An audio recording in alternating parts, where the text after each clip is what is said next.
Bom, pessoal, agradeço por todos conectados. Acho que pontos importantes aí, já falei para alguns que já estavam, mas acho que vão dando feedbacks aí durante a sessão sobre o áudio, sobre a visualização da tela também. Se tiver algum problema, é só colocar no chat e a gente vai trabalhando aqui com vocês.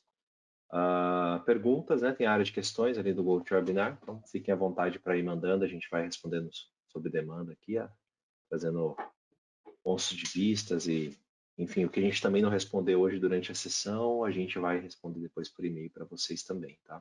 Isso não vai ficar no limbo, não. Muito bom. Acho que a maioria deve conhecer como Docs, mas eu acho que cada fase da vida eu fui coletando novos e novos apelidos. Alguns eu não pude colocar aqui no slide, mas meu nome é Diego, estou há 7 anos já na GFT, trabalhando com arquitetura, trabalhando com DevOps, são dois pontos que eu gosto muito. Gosto muito de falar de qualidade de código, gosto de falar de processos ágeis, projetos que a gente possa nos ajudar a ter uma entrega rápida. Tá? Gosto muito aí de música, apesar de não tocar muito bem, eu gosto de tocar um violãozinho aí com a família, com o pessoal. Eu vou deixando livre para cada um ir se apresentando aqui. Temos o nosso Raider do Mortal Kombat aqui também. Bom dia, bom dia, bom dia, Docs, bom dia aí, time. É legal aí a presença de todos. Meu nome é Eider, sou novo na GFT aí, tô uma semana na GFT, é um prazer estar fazendo parte desse time aí. Estou muito feliz de estar participando desse webinar. Eu sou especialista em DevOps. Vocês vão ver que o meu nome aí também tem uma variedade, né? Porque por ele ser um pouco diferente, a galera acaba chamando de Raider, Adobe Raider, e ixi, por aí vai. Eu vou colecionando apelidos aí também que não caberia aqui, né? Mas alguns amigos, alguns familiares acabam me chamando de Lê, né? Eu sou formado em engenharia da computação pela Unify. Eu já trabalho há mais de 10 anos aí no ramo na parte de TI e especificamente em DevOps aí, então eu estou praticamente 8 anos, né, atuando nessa parte. Gosto de surfar, mas só surfa marolinha ali. Eu tento arriscar e eu tô com o objetivo aí de correr 16K até o final do ano. Vamos ver se eu consigo, né? Tô na metade aí, tô nos 8. E sou pai de um negão, o meu negão de 4 patas aqui, meu amigão, companheiro, que inclusive tá aqui do meu lado. Tá Esse é um assistindo também. pouquinho de mim aí. Tá assistindo aí, tá compartilhando com a gente. Muito bom, muito bom, Raider. Vamos aí ter um cara, olha esse cara sério aqui. Ó, De aparência séria, né? Bom dia, pessoal. Agradeço aí pela participação de todos aí. Recém-chegado ao GFT também, uma semaninha aí. Novos desafios, novos obstáculos aí. Mas vamos que vamos. Bom, vamos um pouco de mim. Sou graduado em Sistemas para a Internet, graduado em Gestão de TI, pós-graduando em Cybersecurity, pós-graduando em Segurança Cibernética também pela FIA. Tem algumas certificações como Security Plus, 301, 401, 501, ISO 27001, 27002, algumas certificações de cloud específico. 10 anos aí trabalhando com TI, né, de parte de infra, parte de tecnologia específica, e 6 anos especificamente na área de cibersegurança. Né, várias tecnologias, CARS, BCM, entre outras, aí, um portfólio completo. Hoje eu busco sempre buscar formar novos profissionais na área de segurança, né? Algumas pessoas que querem entrar na área, né? E nas horas vagas dou uma caçada em alguns investimentos aí, também renda fixa, renda variável, esse mercado aí de fazer aportes e investimentos, um hobby, um pouco estranho, mas é um hobby. um Não, hobby super legal. bom, é. Tem uns que estão gastando dinheiro, o hobby você tá juntando, pô. É isso aí. Exatamente. E por último, mas não menos importante, meu Deus, Guilherme. Bom dia, pessoal, tudo bem? Meu nome é Júlio Arruda, sou Microsoft MVP aí já há 4 anos. Sou arquiteto de soluções aqui na GFT, especialista em DevOps, youtuber, palestrante, de vez em quando arrisco tocar um violino na igreja. Meus canais estão aí, meu canal no YouTube também, é só procurar Júlio Arruda no YouTube que você vai achar meus conteúdos, muita coisa sobre Azure DevOps, GitHubs e afins também. Muito bom, Júlio. Hoje a gente vai ter um pedacinho aí desse conhecimento compartilhado aí sobre algumas novidades do GitHub. Muito bom. Pessoal, sei que a maioria de vocês conhecem GFT, mas falando de detalhes aí para quem não conhece, para quem ainda não participou aí de nenhum dos nossos eventos, nenhum dos webinars, somos uma empresa de origem alemã, estamos aí em 15 países hoje. Na GFT Brasil, passamos aí da marca de 1.000, estamos em 1.200. Estamos crescendo de forma muito veloz aí, somos quase 6.000 no mundo. Tá? Então, uma empresa em extrema crescente, aí, muito focada em consultoria no ramo financeiro. Né? Não trabalhamos só no contexto financeiro, mas o nosso foco muito direcionado aí para a linha financeira, serviços financeiros. Tá? Aqui uma visão dos escritórios e onde estamos, né? Um pouquinho do que a gente tem visão hoje. Gosto de comentar, esse trabalho que a gente está compartilhando com vocês hoje é um trabalho que faz parte aqui das práticas das comunidades técnicas.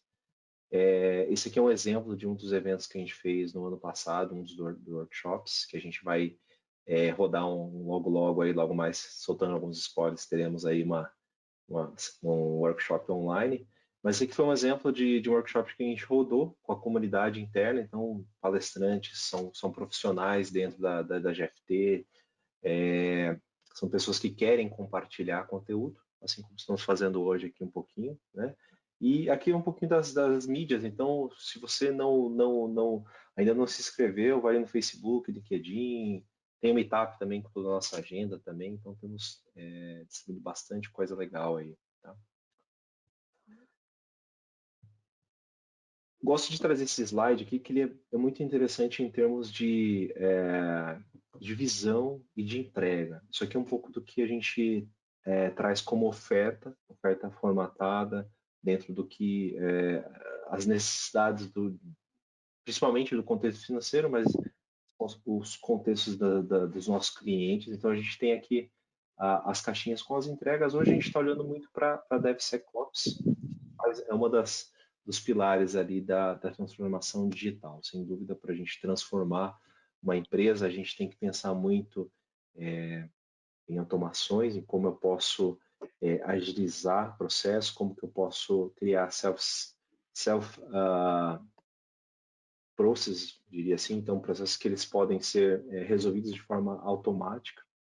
E sem dúvida trazer segurança para esse contexto, vocês vão ver que vale a pena. Tá? Nossa agenda aqui, e bora lá. Gosto de fazer uma rápida recapitulação assim das metodologias e por que a gente tem saído do Waterfall, porque a gente tem investido muito em Agile. Waterfall, acho que o grande ponto ele tinha uma sequência, a gente sabia que existia um grande esforço de planejamento para mitigar risco, isso sem dúvida gerava muito custo, e a gente sempre tinha uma entrega muito perto do final, ou só no final.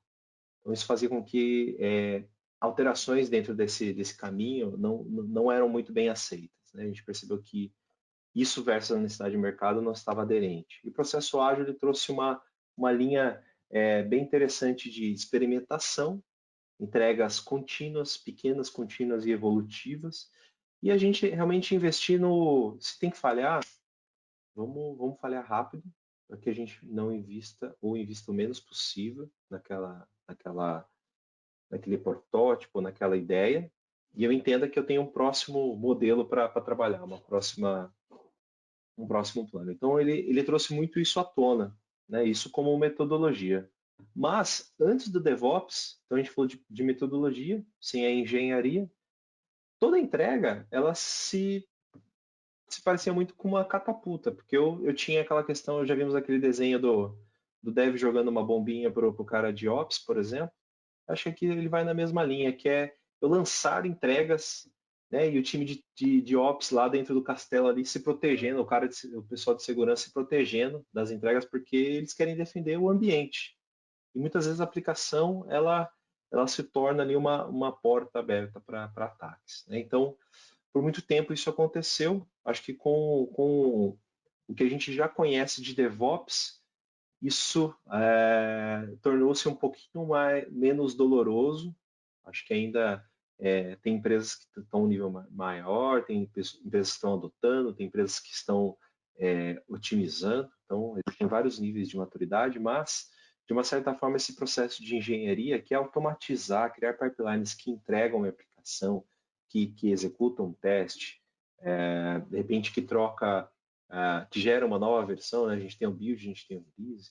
Então, de uma certa forma, eu consegui agilizar o meu time to market. Eu consegui, sem dúvida, tem um ROI, eu tenho um retorno de investimento, porque eu entrego rápido, eu coleto feedback e eu entendo se aquilo está indo para o caminho certo ou não, a ponto de repente, até descontinuar aquela ideia, dependendo de como foi a aceitação daquela primeira versão, daquele MVP ou daquele pedaço de software.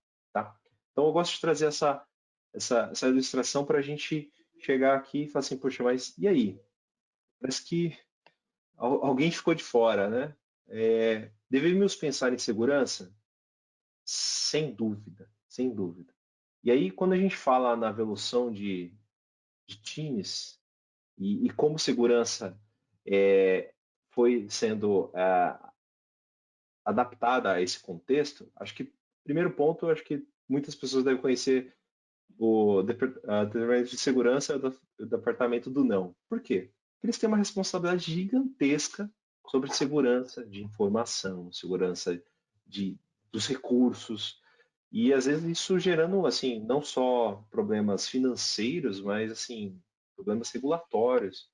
Então, para se defender, o time de segurança, normalmente, eles optam por serem mais conservadores, e aí isso se torna até um pouco barrativo ali, né? Acaba sendo um bloqueador ali no processo. Por quê?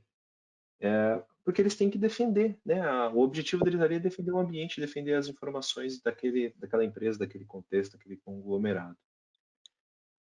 Até coloquei aqui na média, nas empresas, para cada 100 desenvolvedores, a gente tem 10 caras de Ops e a gente tem um cara de Sec.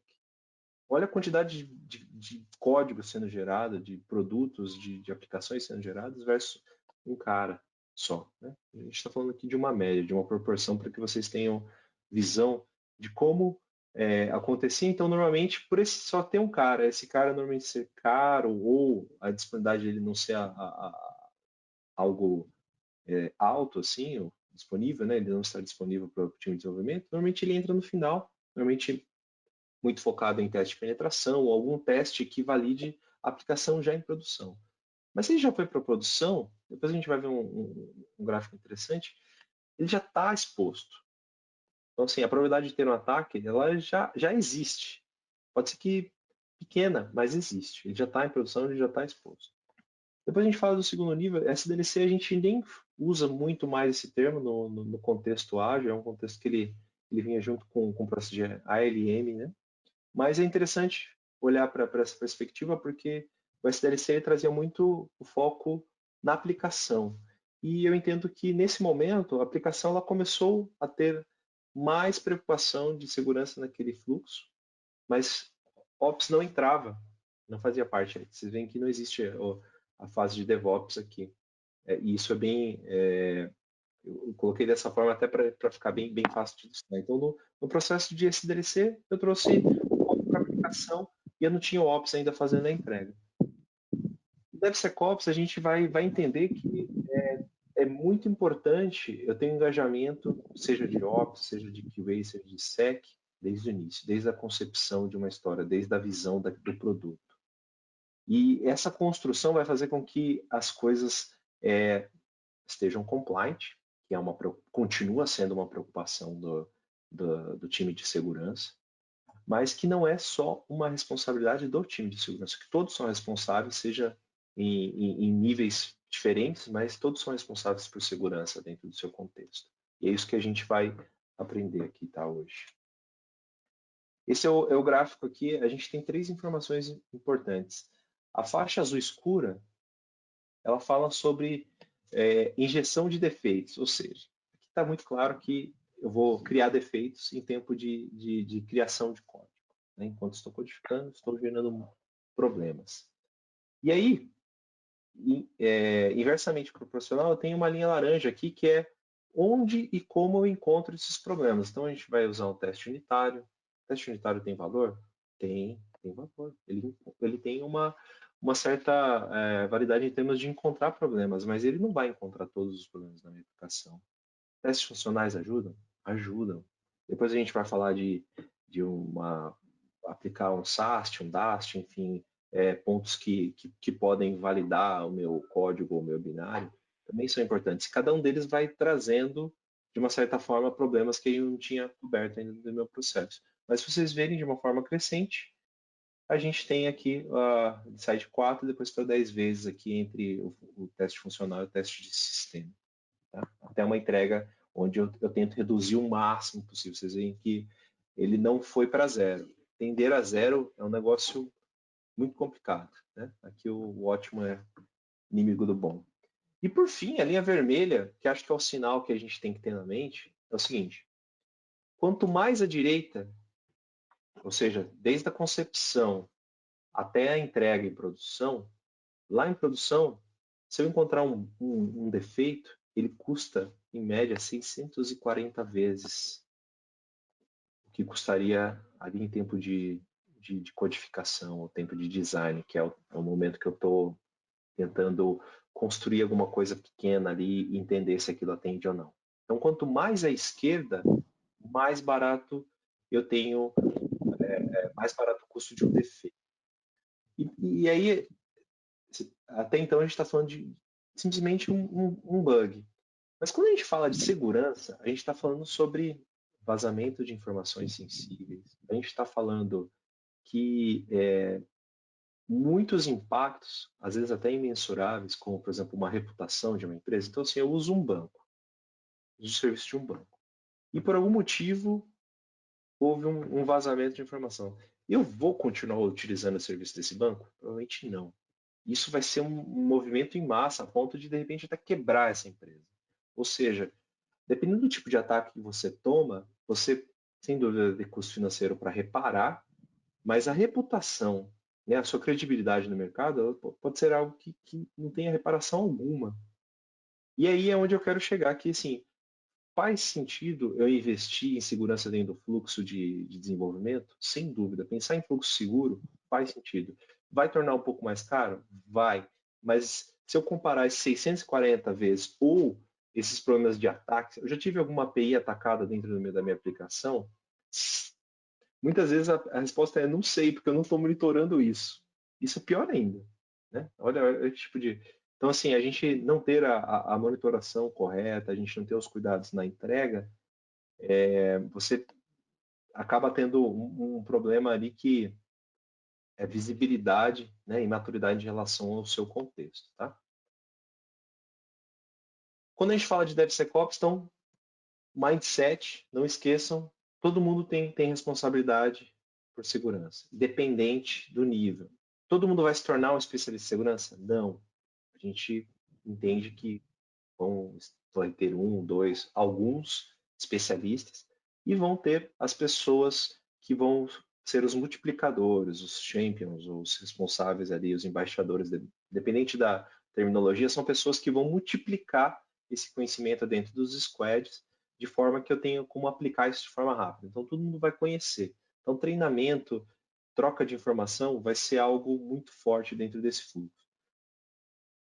Isso até vale um webinar, que é essa questão de segurança já no design. Então, você pensar em privacidade, pensar em segurança desde o design, é uma metodologia muito interessante. Tá? Depois a gente acha que é até um ponto que a gente pode trazer com bastante detalhe dentro de um outro webinar ou dentro de um podcast aí que a gente tem usado também como forma de entrega.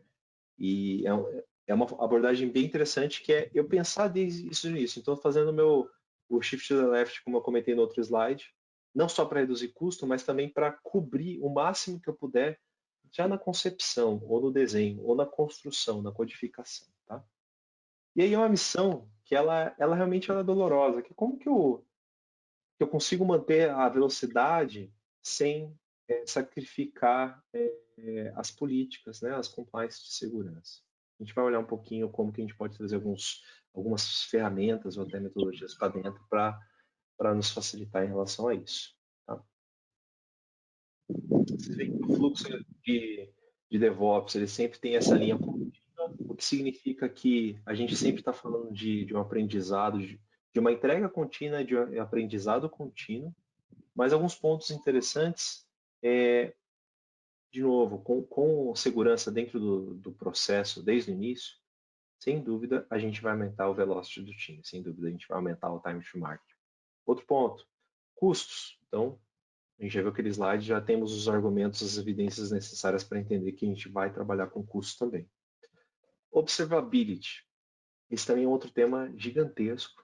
Tá na hype de você vê vários sites, assim, vários artigos falando sobre isso, sobre essa abordagem, que é extremamente interessante, que realmente você conhecer o seu contexto, não só logar, só auditar, mas você conhecer, entender o end-to-end, os tempos, ter, de repente, alguns triggers automáticos, sem dúvida, são importantíssimos, os alertas para a gente tomar algum tipo de ação, seja manual ou, em algum momento, automático.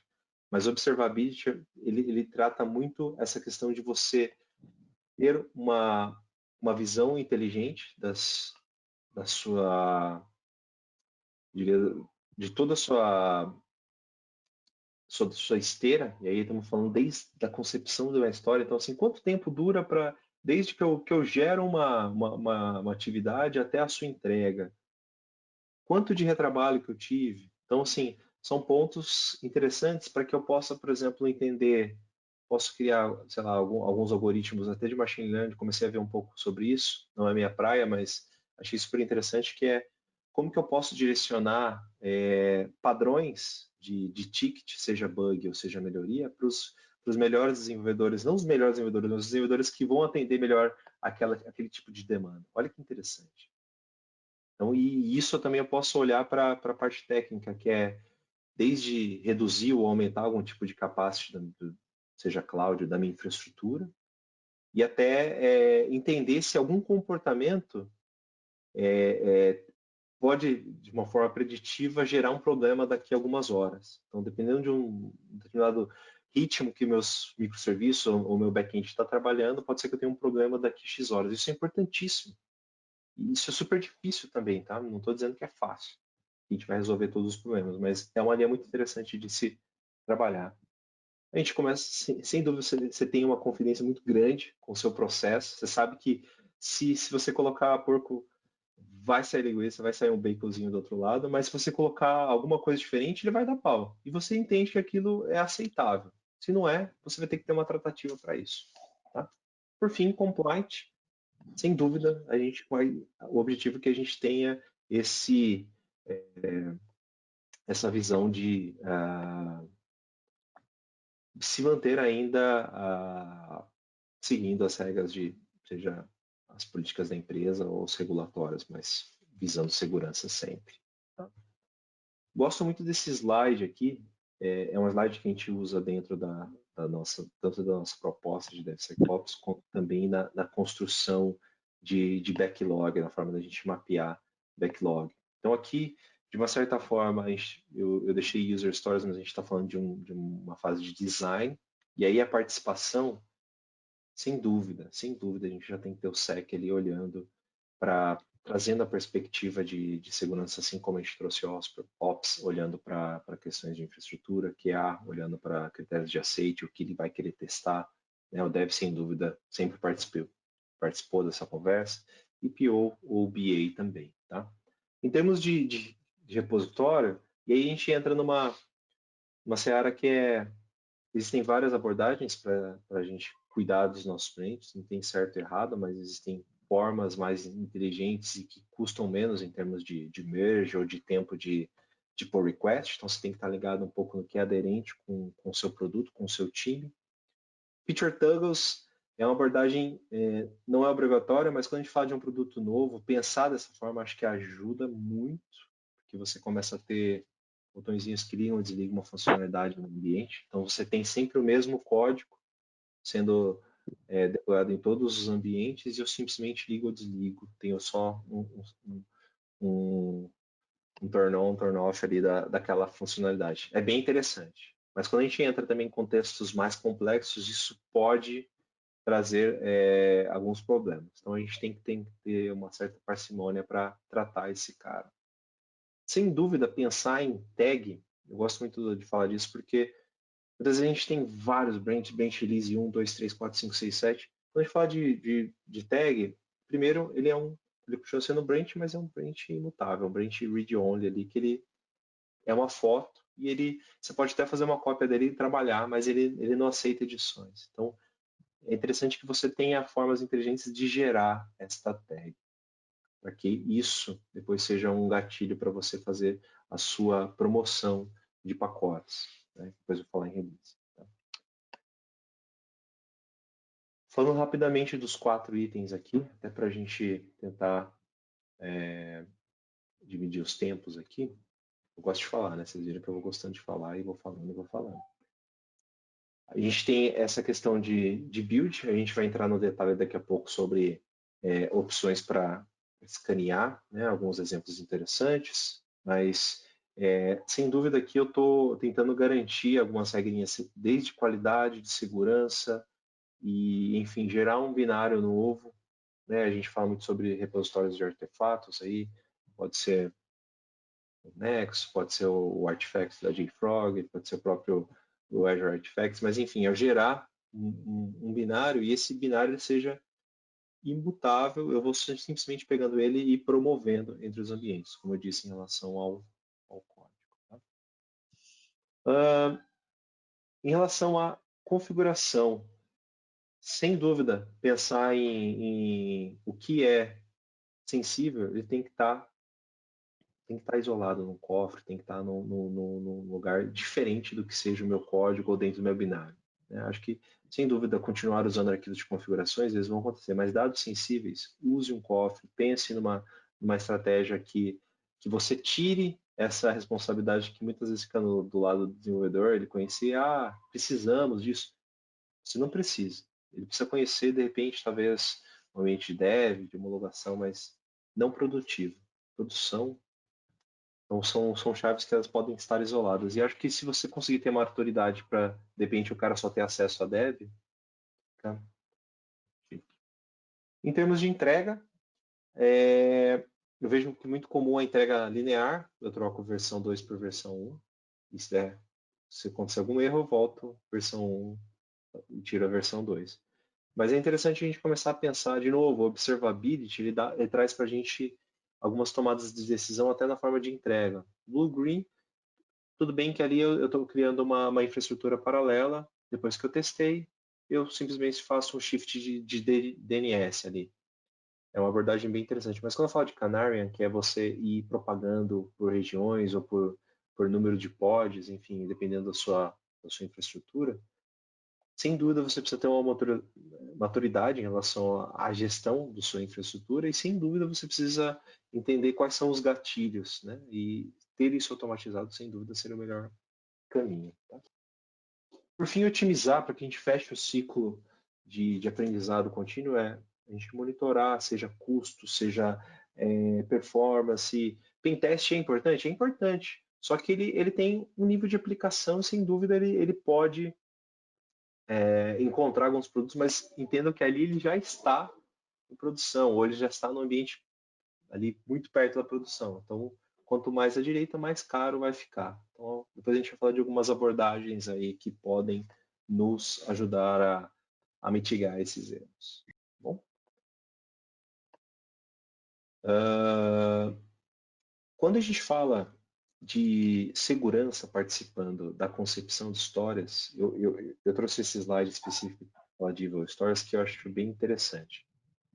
Normalmente a gente cria histórias focadas em expectativas do PO, expectativas do usuário que vai usar a aplicação, do cliente, enfim. E essa visão de Evil Store, ela olha muito para a perspectiva de um hacker tentando atacar. Então, assim, eu como hacker, se eu tentar aplicar um SQL injection, minha aplicação ela deveria estar preparada para se defender. Estou falando de um exemplo muito simples, um exemplo muito antigo até, tem frameworks que resolvem isso automaticamente, mas se a gente olhar no OASP ali no top 10, ele ainda está lá. Por quê? Porque as pessoas negligenciam, os desenvolvedores negligenciam esse cuidado. a partir do momento que eu tenho uma história, tenho um requisito. Então, assim, o legal dessa Review Story é eu traduzir um requisito de segurança, em tese uma compliance ali, eu traduzi isso para uma atividade que vai entrar no backlog, que vai entrar no ciclo, e que o cara vai ter que criar teste para aquilo, o cara vai ter que garantir que a aplicação responda como deveria. Então, é muito interessante, aqui até deixei, eu posso deletar todos os dados da tabela de produto, né, e deixei isso exatamente para demonstrar que tipo, esse é o resultado que vai acontecer. Então, o ideal é que essa aplicação, ela por exemplo, falhasse nessa condição aqui, por exemplo. Tá? Protection Poker é só uma evoluçãozinha do Planning Poker. Então, imagine que a partir do momento que eu identifiquei nas histórias, eu posso ter um númerozinho que represente isso, tá? Aqui, mas que represente esse risco de segurança. Então, estamos falando de um SQL injection, estou falando do cara conseguir me logar com qualquer nível de acesso, por exemplo. Putz, é um nível alto de risco. Então, eu trazer esse Planning Poker com Order By ali por riscos. Isso faz com que a gente trabalhe requisitos não funcionais, mas eles vão ser fundação para qualquer produto. Então, sem dúvida, você não vai ter trabalho depois com esses. E aí, algumas dicas aqui em relação a tente identificar o que é importante em termos de dados, em termos de recursos que você quer proteger. Isso são indícios de histórias que você tem que criar. Pense em quem estaria motivado em atacar seu produto. Você está tornando mais confidente com o seu contexto, com o seu produto. Né? Coisas que podem ter problema aí, algum tipo de acidente pode parar. E sem dúvida, a gente está falando de coisas que vão entrar no backlog, que vão entrar em priorização, não estamos falando aqui simplesmente de criar essas atividades, não, mas isso aqui não é prioridade. Elas são prioridades. Elas são prioridades. É por isso que a gente até fala do Protection Poker aqui, para a gente realmente trazer esses caras à tona. Claro, eu não preciso resolver tudo de segurança antes de ir para as atividades relacionadas à funcionalidade, mas eu posso ter isso mesclado. Tá? Quer puxar sua tela aí, Julião? A gente já falamos de GitHub e um pouquinho das novidades aí de segurança. Já é minha vez, então? Já é sua vez. Deixa eu ver aqui para compartilhar a tela aqui. Sharing. Eu acho que você precisa habilitar para mim, não é? Uma coisa assim que compartilhar a tela está desabilitado aqui para mim. Change presenter, é verdade. Aí a gente tem um cara. Ok, cadê esse screen? Já está aí, né? Bom, eu coloquei, já aparece para vocês aí? Apareceu. Beleza, então falando um pouquinho de ferramenta, a gente tem no GitHub muita coisa que tem vindo de novidade em diversas frentes, né? Desde que a Microsoft comprou ele lá atrás, muita coisa veio para cá, parte de automação de pipelines com actions, né? Agora aqui dentro do GitHub você tem o chamado GitHub Actions, que te permite fazer automações de pipelines, automações em determinadas regras. Por exemplo, se eu criar uma issue, e pensando nisso, o time do GitHub criou também, em conjunto com o time de pesquisa do CodeQL, uma parte de análise de segurança, que o intuito dele é descobrir no seu código várias falhas de segurança conhecidas e te ajudar a erradicar esse tipo de coisa. Né? Então, essa página que vocês estão vendo é onde ele descreve um pouco do CodeQL aqui para os seus projetos. E isso aqui é uma funcionalidade que hoje está em beta, tá? Então, vocês podem ter o interesse de utilizar isso. Então, vocês precisam clicar aqui no Join to Beta para poder participar. Como é que esse Code Scanning funciona? Cadê aqui? Você tem aqui o seu repositório com sua aplicação aqui já devidamente versionada e você tem todo um menu aqui voltado à segurança dentro do seu GitHub, né? Tem um menu aqui de Security. E aqui dentro você tem uma infinidade de coisas, como, por exemplo, essa parte de Security Advisors, que no meu projeto especificamente não tem nenhum. tem a parte de Dependabot, que é um bot de dependências que fica rodando no seu GitHub, que basicamente ele faz o quê? Diariamente, semanalmente, ele analisa as dependências de pacotes que você tem na sua aplicação e verifica se elas estão desatualizadas, com alguma falha de segurança, e já submete para pull request o upgrade desses pacotes para que você tenha a sua aplicação sempre atualizada. E se você usar o Actions em conjunto, por exemplo, você já pode automatizar para que esse pull request seja aprovado se sua aplicação não quebrar com essa migração. E a gente tem a parte dos code scannings, que é o que a gente está falando aqui agora. Por exemplo, esse code scanning que rodou nesse meu projeto aqui, ele já notificou a gente que tem toda essa parte aqui de problemas de segurança. Então, blocos inseguros, tá vendo? Ele te descreve o que foi, como é que ele identificou isso, para te ajudar a poder resolver esse tipo de problema, tá vendo? Ele mostra o arquivo, em qual branch que ele encontrou, e como é que funciona essa análise? Essa análise é feita baseado no Actions, que eu comentei com vocês agora há pouco. Então, abrindo... Travou a tela. Deixa eu atualizar aqui. Abrindo o GitHub Codespaces aqui, volta, Lazarento. Deixa ele abrir aqui. Abrindo o GitHub Codespaces, que te permite editar o código da sua aplicação dentro do próprio GitHub, a gente consegue enxergar os pipelines aqui. Dentro dessa pasta .github é onde fica todas as automações que você faz com o GitHub Actions, que são os pipelines que a gente comentou. E quando você habilita aquele code analysis dele, ele te inclui esse pipeline em específico aqui. Deixa eu tirar essa tela aqui para baixo. Isso aqui é um script de pipeline já do próprio GitHub que ele usa para poder fazer essa validação para a gente. O que ele faz?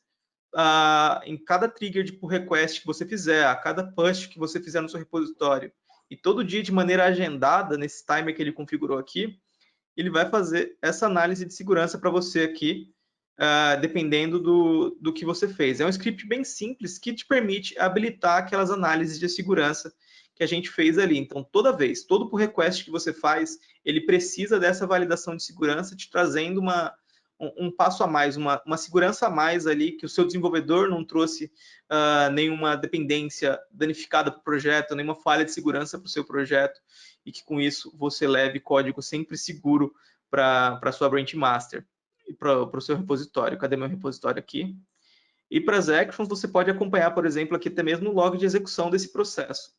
Ele te descreve aqui bonitinho tudo o que aconteceu, todo o auto build, como foi, como funcionou, toda a análise de segurança, sem muitos problemas, e te preenche aquela outra tela que a gente já viu de segurança, te permitindo ali resolver todo esse tipo de problema aqui.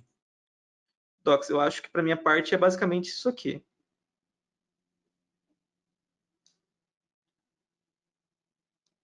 Docs, está aí? Voltei aqui, estava no modo aqui, e agora voltei. Minha tela aparece para vocês? Para mim aparece. Muito bom.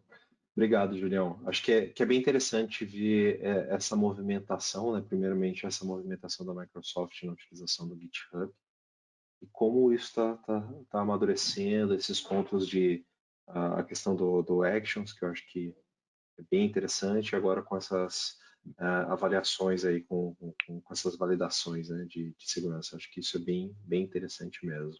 Muito obrigado, Julião. Pessoal, e fiquem à vontade. Veio muita coisa mesmo, inclusive isso aí, né? Exato. Fiquem à vontade para ir mandando mais dúvidas que tiverem, tá? Eu fui respondendo algumas aqui, enquanto o pessoal tá mais quietinho. Agora vamos com o senhor Haider.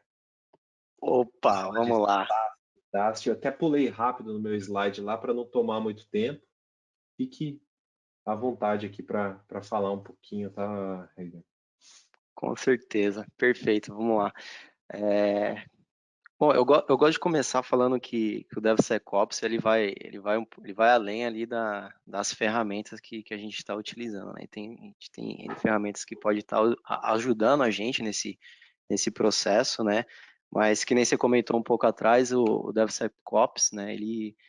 ele é uma cultura, né? Então a gente tem que ter isso aí desde a concepção, né? Quando a gente está fazendo o design ali, pensando no user stories, né? Então a gente tem que ter enraizado isso na empresa, nos profissionais, né? Não tem que ser uma pessoa ou um time ali, né? Tem que ser o time como um todo, pensar em DevSecOps, né? Que é a cultura aí, para a gente poder ter um processo bem estruturado, com qualidade, agilidade, e implementar as ferramentas ali de acordo com a necessidade com o processo que foi desenhado, né?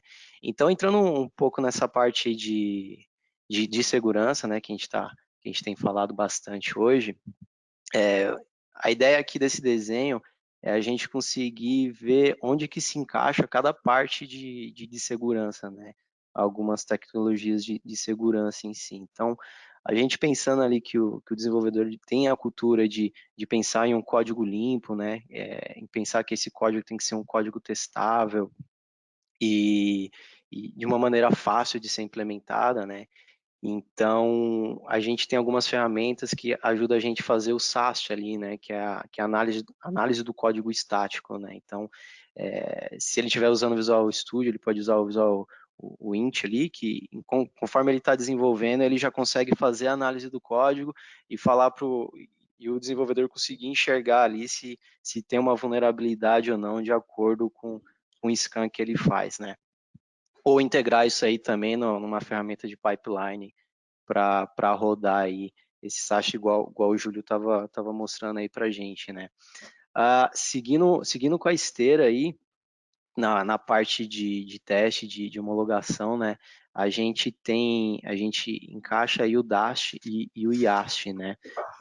O DAST, ele faz uma análise dinâmica aí da aplicação, né? Então a gente tem que ter a aplicação implantada, né? Então normalmente ele é rodado no ambiente de QA, de homologação, onde essa aplicação está rodando, então ele vai ver o runtime lá da aplicação, mas ele não vai falar para a gente onde é que foi no código, né? Então ele vai falar a vulnerabilidade que tem, então ele se baseia lá pela central de segurança, né? Que tem, e vai ver as vulnerabilidades que ele tem ali. Só que aí você também precisa do cara de segurança para poder rodar ali o DAST em si. Só que em contrapartida a gente tem o IAST, né? Que ele roda junto com a aplicação e ele vai falar justamente ali onde é que foi o erro, né? Então, a gente trabalhando em conjunto, né, o DAST com o IAST, a gente tem uma rastreabilidade muito maior, né? Então, o IAST ele fala no código ali o que está vulnerável e o DAST ele fala em tempo de runtime, né? Só que seguindo adiante aí na nossa esteira, quando a gente vai para um ambiente produtivo, a gente começa a pensar um pouco mais na segurança utilizando o WAF, utilizando os firewalls, né? E não pensa muito em si na aplicação, porque a aplicação já teve todo o desenvolvimento que a gente viu, né? Então, tem aquele início da esteira, onde são encontrados vários erros, né? Então, pode ser que passe por toda a esteira e alguma vulnerabilidade. E a gente acha que com o AF, com o Firewall, a gente não vai estar suscetível a ataque aí, mas na verdade a gente ainda acaba estando suscetível aí a ataques cibernéticos, né? Então a gente pode utilizar aí o RASP, né? Que é uma tecnologia que vem para ajudar, né? Então ele vem sendo falado aí, foi falado muito no Gartner aí de 2020 também sobre o RASP, que o nome dele é Runtime Application Self-Protection, né? Então, como o nome já fala, quando implementado, a aplicação, ela se torna uma aplicação segura a partir do primeiro momento que ela vai online. A partir do primeiro momento que ela fica online, essa aplicação ela já está segura, né? Devido à implementação do RASP, né? Então, o RASP ele pode ser implementado aí de duas maneiras e ele tem dois modos dentro dele aí também, né? Então, para você implementar ele, você pode implementar via framework no código, né? Ou você pode empacotar um serviço e colocar no mesmo local onde se encontram as aplicações, né? Então, independente da maneira que você implemente ele te dá duas possibilidades, que é a possibilidade de se autoproteger, né? Então, ele tem a inteligência dentro do framework dele, que ele faz essa autoproteção, Então, qual que é a diferença dele para um AF, por exemplo? Se você sofre um ataque, ele passou pelo AF, passou pelos firewalls, ele vai falar ali quando é que foi, vai gerar um ID, só que você não tem essa rastreabilidade dentro do código, né? Dentro da aplicação, para saber o porquê que ficou vulnerável aquilo, né? Então o RASP, se você deixa ele no modo ativo, né? Você tem essa rastreabilidade porque ele faz essa interpretação do código junto com as chamadas que tem para as aplicações. Então, ele consegue identificar exatamente, né, quando foi, o porquê que foi e aonde que você está com essa vulnerabilidade para você poder corrigir. Só que ele não deixa essa vulnerabilidade suscetível, né? Ele não deixa a sua aplicação suscetível ao ataque. Né? Então, ele já manda um alerta avisando que em tempo real que ocorreu a tentativa de um ataque, né, que não ocorreu em si o ataque, ocorreu a tentativa e que ele bloqueou isso aí. Então você acaba tendo um tempo mais hábil ali para você poder fazer essa correção aí nos próximos sprints, né, e ter uma segurança muito maior, caso tenha passado aí por toda a esteira, ele te traz essa segurança, essa confiabilidade do código, né. Só que você também pode implementar ele somente como alerta, né? Talvez, tipo, você pode querer saber como que o RASP vai funcionar com a sua aplicação, como a sua aplicação vai se comportar utilizando essa tecnologia RASP. Então, você pode deixar ele apenas ligado para alerta, né? Então, em tempo real, ele vai mandar o alerta e você já vê a criticidade ali da vulnerabilidade que você está atacando e atua, né? O melhor, o cenário mais ideal, assim, para a gente implementar é já com modo ativo, né? Que ele já faz todos esses bloqueios em si, sem precisar fazer intervenção ali manual, né? O legal é que ele você não precisa ficar escrevendo blacklist, whitelist nele, então ele já tem essa inteligência, ele se baseia também pela central lá, o WASP, sobre os possíveis ataques que vão ter. Então, você diminui bastante questões de falso positivo, né? Você não tem o trabalho o custo, né? O custo, o esforço do time de segurança de ter que fazer ali os testes de penetrações. Isso não isenta, claro, o teste de penetração, mas ele ajuda muito, contribui muito, junto com os testes de penetração, com a parte de firewall, de infraestrutura. Então é uma tecnologia que vem para ajudar nessa nova arquitetura, nesse novo modelo de arquitetura, né? O que eu tinha para falar era frisar bem essa questão aí do RASP e onde que cada tecnologia de segurança se encaixa dentro da esteira, né? E, claro, né, sempre lembrar que são uma cultura, né? Então a gente tem que ter essa cultura no dev, a gente tem que ter a cultura no PO, a gente tem que ter a cultura em todo o time que está trabalhando na esteira aí para ter uma entrega de valor com mais qualidade, com mais agilidade, né? Não adianta só a gente ferramentar se a gente não tiver um processo ali bem definido, com uma cultura também bem definida, né? Acho que era isso um pouco que eu tinha para trazer aí para vocês. Muito bom, Heider. É bem interessante essa questão, porque, de novo, a gente não vai ter zero vulnerabilidade ou zero erro, né, zero defeito. Acho que isso Exato. está muito claro. Não é o nível de teste que vai resolver, não é uma ferramenta, mas é a composição delas. E aí, quanto mais à esquerda, mais barato, mais fácil de aplicar, mais rápido de executar. Exato. Tempo de execução, de tanto está falando de um pipeline que pode ser executado a cada pull request. Sim. O pentest é um cara que ele vai ter o seu tempo de execução, o seu custo. Não tem, apesar dos preços estarem se tornando mais agradáveis, assim, mais interessantes para investir, mas sem dúvida a gente pode trazer soluções para o lado esquerdo e facilitar esse processo. Um ponto Com certeza. interessante aqui, esse SCA que está do lado esquerdo, a gente está falando de análise de dependências. Né? Vamos falar de análise de componentes aqui que eu uso na aplicação. Tem vários desenhos interessantes, mas se você olhar, normalmente quando o pessoal fala assim de proporção de código, assim, dentro de uma aplicação, 20% do código é seu, é o que você gerou. Os outros 80 é algum tipo de biblioteca que você trouxe do GitHub, do Nugget, do, sei lá, do Maven, enfim, você está usando bibliotecas de terceiro, muitas vezes você não sabe a origem, e muitas vezes o código pode estar seguro, aqueles 20%, mas o resto você não tem visibilidade.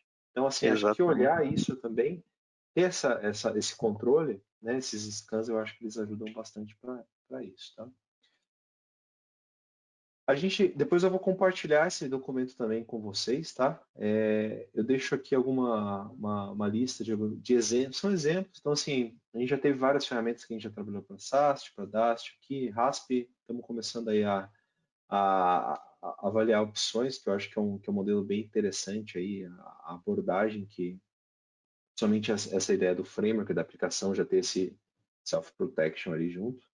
Mas a gente tem uma listinha bem interessante, algumas dessas ferramentas são open source, tá? Então não tem investimento tanto para SAST, DAST, o IAST que a gente comentou. O ACS é exatamente aquela questão da avaliação dos componentes, das dependências. Então o próprio ASP ele tem uma ferramenta bem interessante que é o Dependency Check.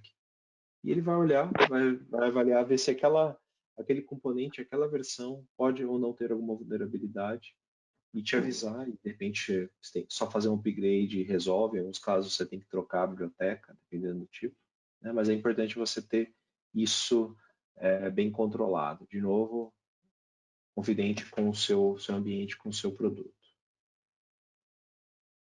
Guilherme, fique à vontade. Vamos falar um pouquinho de segurança aí na parte de infraestrutura, na parte de container. Combinado, bom, vamos lá, pessoal.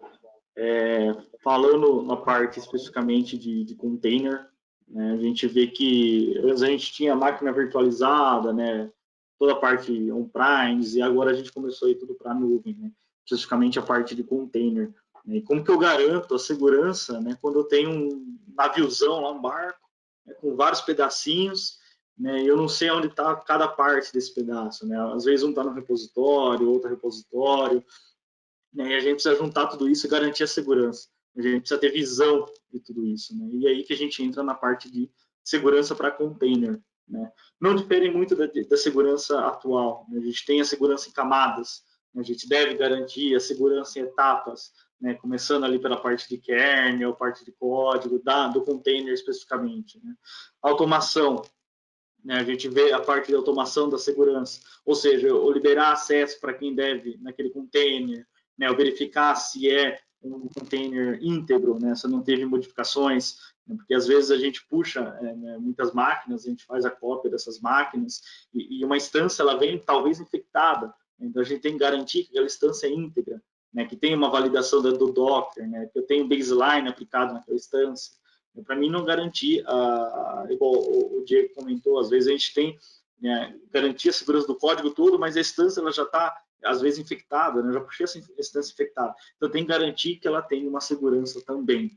Para mim garantir que toda a parte de segurança, na parte de código e a esteira em si seja desenvolvida, seja suba, né, com as melhores práticas de segurança em si.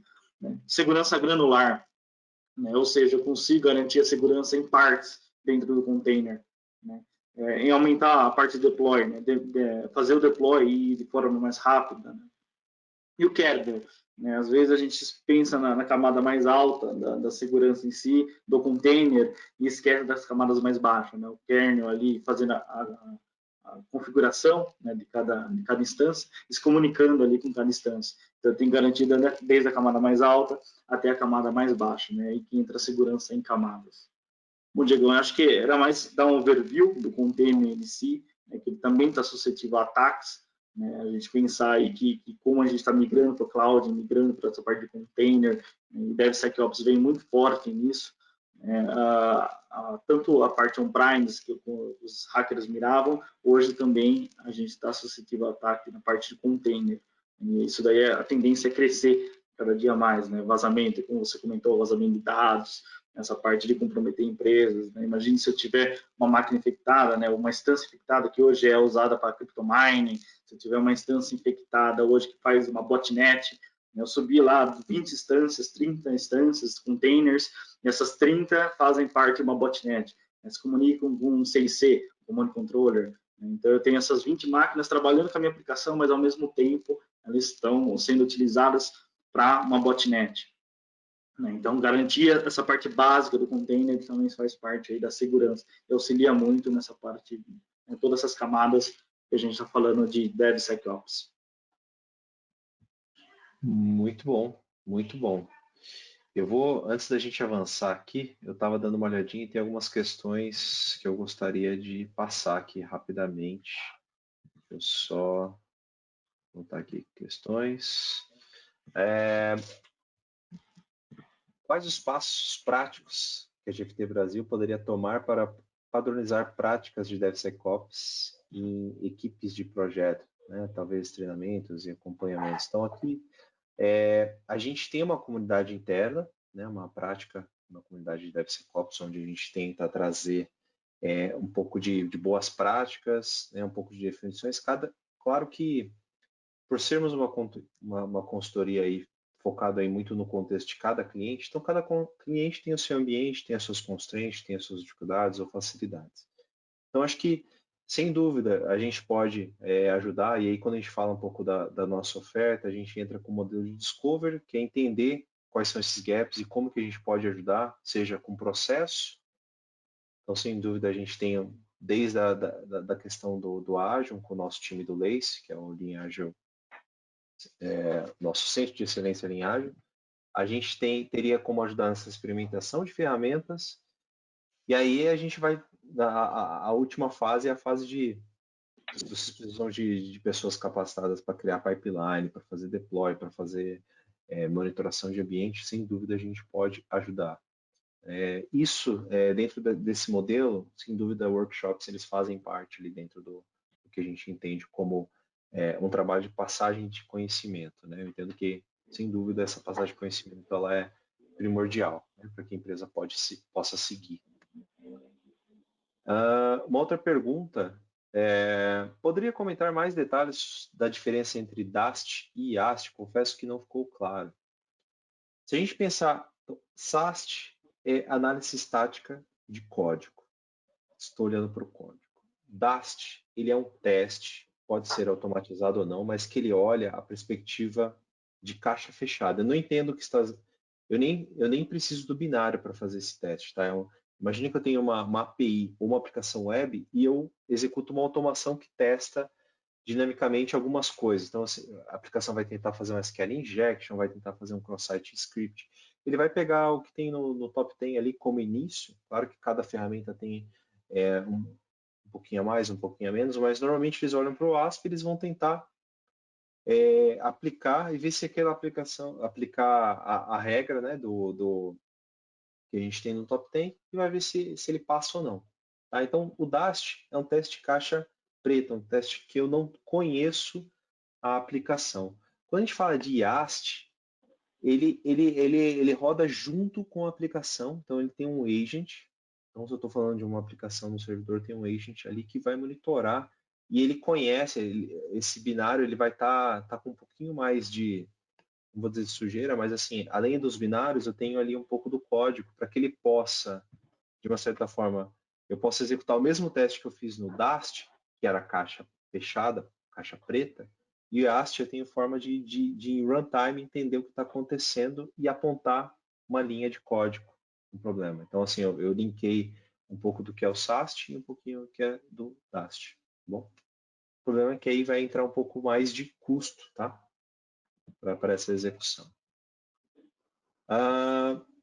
Descendo mais um pouquinho, ASP é uma ferramenta paga? Então, duas perguntas. ASP é uma ferramenta? Então, a gente tem abordagens e a gente tem produtos onde eu simplesmente eu posso acoplar um framework dentro da minha linguagem ali. Tá? Estou desenvolvendo em Java, estou desenvolvendo em C Sharp, Node, enfim. Eu vou ter uma biblioteca da qual, e aí é paga. Eu só conheço paga. Se alguém conhecer algum modelo de RASP que funcione bem e que seja open source, por favor, compartilhem, porque eu acho que é bem interessante essa abordagem. Estou falando de um self-protection, estou dizendo que a aplicação já ela já tem o escudinho dela, além dos outros escudos. Não estamos dizendo que o AF não é necessário, qualquer tipo de firewall seja necessário. Tá trazendo uma camada adicional. Quer falar alguma coisa, Eider? Não, só estava concordando que a gente não pode deixar de lado só porque ele faz a aplicação se autoproteger que deixar de lado as outras coisas de segurança, né? Ele vem ali para complementar, né? Para ajudar nessa parte. Entendi. Olhando aqui um pouquinho mais, perguntaram sobre Chaos Monkey. Alguém quer comentar sobre Chaos Monkey? Confesso que eu posso trazer mais detalhes aí offline. Uma próxima pergunta. Bom dia. Fazer análise e segurança do código hoje talvez seja mais simples, por termos mais ferramentas. Né? Mas como que eu projeto meu container ou repositório? Quais ferramentas vocês sugerem? Protejo. Desculpa a mal leitura aqui. Então, aqui acho que entrou um pouquinho as dicas que o Guilherme trouxe em relação a proteger o container. Tá? Eu acho que sim. Papai, cadê o seu cartão de alimentação? Tem mais alguém querendo participar aí do webinar, hein?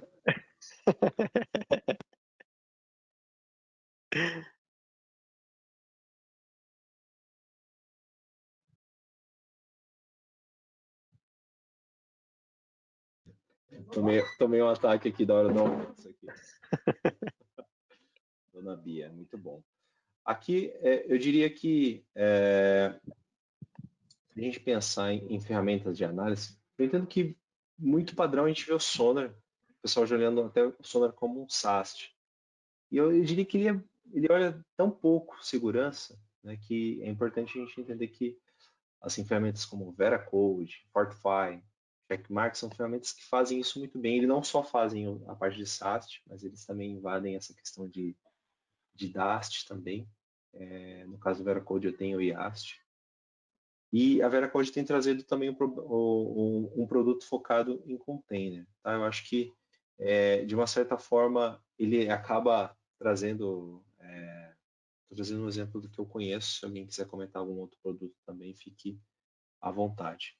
Mas o ponto é, aqui a gente está começando sempre à esquerda, então assim, o container, ele está muito perto ali do build, onde eu vou gerar minha imagem, e ali acho que é um ponto que você já pode ter se preocupado com o vídeo da sua aplicação, com questões de scan, né, principalmente o SAST, né, o teste unitário também, sem dúvida ele também vai ser uma fonte ali de resolução de issues, talvez não vulnerabilidades, mas se você tiver história focado em segurança, o teste unitário é o cara que vai evidenciar aquele teste. Então, ele também acaba sendo uma ferramenta que nos ajuda nisso aí. Será que eu cobri tudo? Ó, aqui já temos um Oi, Bia. Muito bom.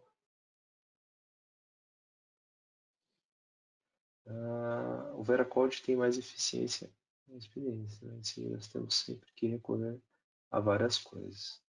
Sem dúvida, eu acho que o mix de ferramenta ele acaba sendo sempre a solução.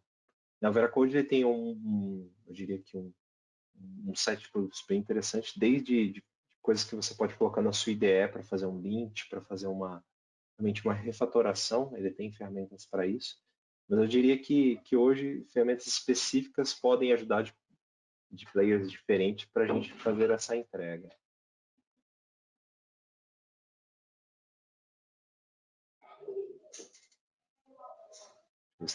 Nós temos mais uma pergunta aqui sobre o SOC.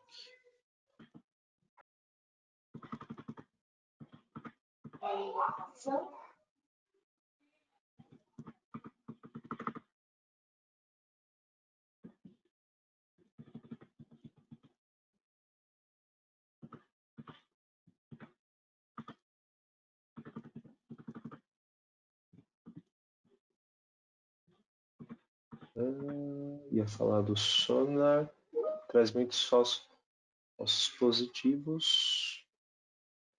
Realmente eu gosto de. O Sonar tem que fazer um certo tunningzinho ali nas regras. as regras defaults ali, realmente ela traz muito falso positivo. Eu confesso que isso às vezes até acaba atrapalhando. Se a gente olhar para JavaScript, então, é até complexo de trabalhar. Eu acho que, pelo menos acho que cobri quase todas. Aí a gente pode responder isso aqui também na íntegra aqui por e-mail. Acho que fica até mais interessante. Por fim, deixei 2 slides aqui para vocês, mais como um direcionamento de transformação, tá? Eu acho que, sem dúvida, a gente criar um mindset, né? Acho que foi até uma pergunta aqui do Paulo, assim, em relação à performance do time e trazer a pessoa de segurança e tudo mais.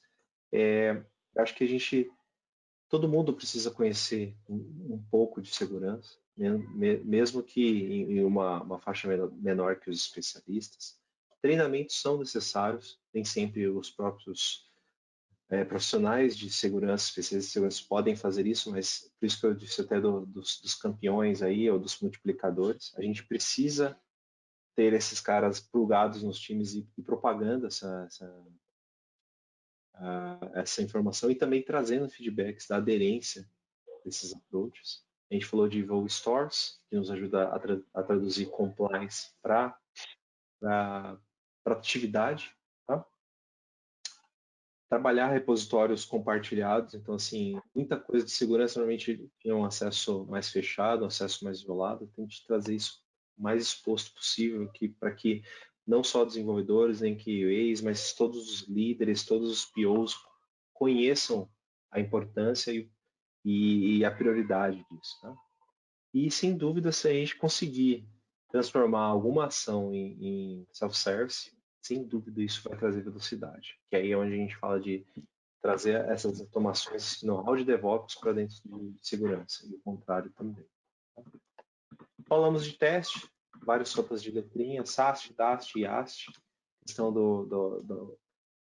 da análise de dados sensíveis em código, também existe ferramenta que nos ajuda a isso, a olhar pontos ali que estão hard-coded ou até que podem estar expondo alguma variável, algum valor sensível, né? A questão do SCA, que é a questão das referências dos pacotes que eu uso.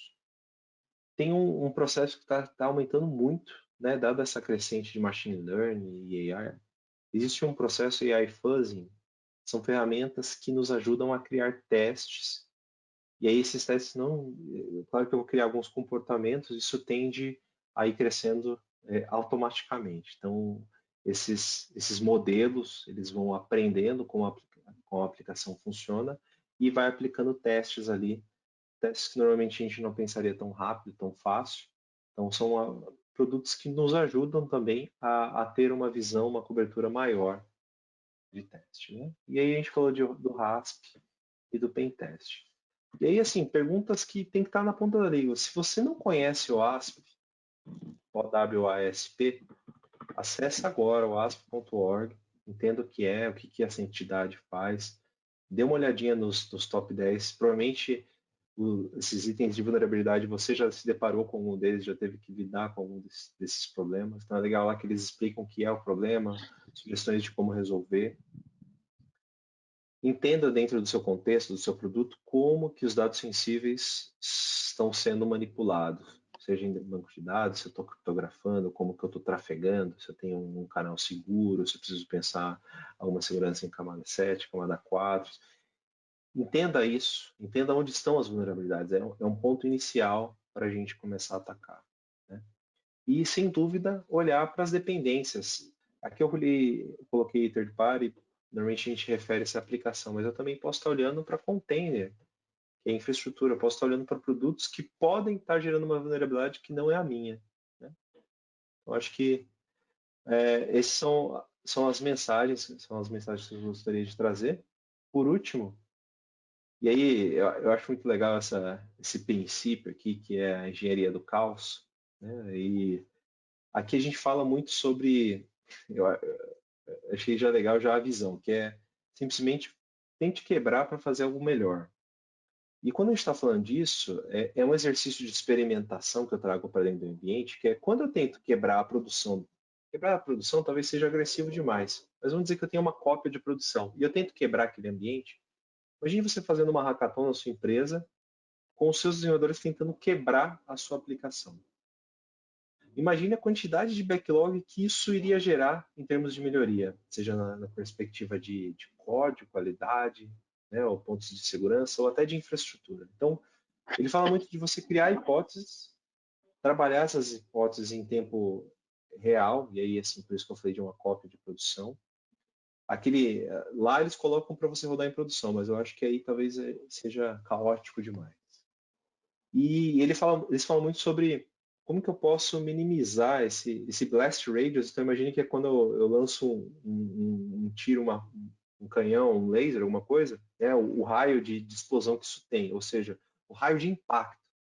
Então, se eu não conseguir resolver por completo, mas se eu conseguir diminuir o raio daquele impacto, sem dúvida, eu estou trazendo mais defesa, estou trazendo mais proteção para o meu contexto. Tá? Eu acho que isso é uma trend legal, aí, acho que um ponto interessante para a gente pensar e trazer para dentro de casa. Tá bom? Queria agradecer muito pela participação de todos. Foram bastante perguntas aqui, eu vi que aumentou um pouquinho mais aqui e prometo que vou respondendo uma a uma também. As que eu não souber, eu vou usando aqui os nossos universitários aqui. Agradeço muito a participação, Júlia Arruda, Heider, Guilherme também. Muito obrigado pelo tempo de vocês aqui. E vamos para a próxima aí, hein? Logo mais tem webinar. Acompanhem nossos podcasts, as outras mídias que a gente tem gerado também. De novo, fiquem atentos às nossas mídias sociais aqui. Tá? Muito obrigado, pessoal. E até a próxima. Obrigado. Valeu. Falou, pessoal. Obrigado. Falou. Falou, pessoal.